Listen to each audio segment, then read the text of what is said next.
The Veterans Affairs Office says every minute in a mental health emergency can be life or death. It says 24% of people experiencing a 5-minute suicidal crisis try to commit suicide. If you extend it to an hour, the Veterans Affairs Office says that number soars to 71% of people attempt to take their own life. The United States Department of Veterans Affairs estimates that 22 veterans commit suicide each day, hence the 22 and the ribbon you see on the screen.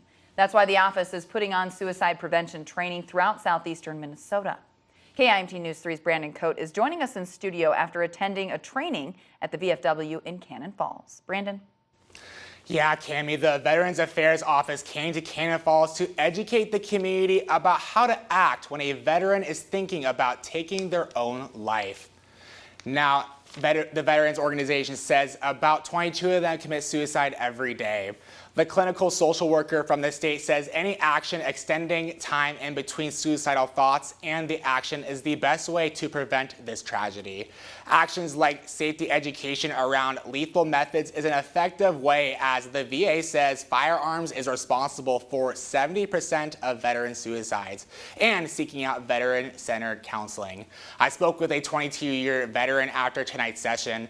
He says every single person from his 108-person deployment all came back safely from Iraq, but 4 of them took their own lives after returning home.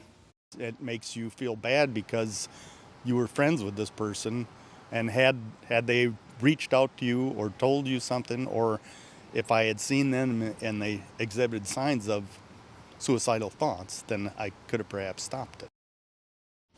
The VA is also emphasizing the importance of following the SAVE acronym. It goes like this. First, identify signs of suicidal thinking, like talking about death or looking for ways to die. Then ask the most important question of all. Are you thinking about killing yourself? Next, validate the veteran's experience by talking about suicide openly and letting them know they are not alone. Lastly, encourage them to seek out mental health treatment.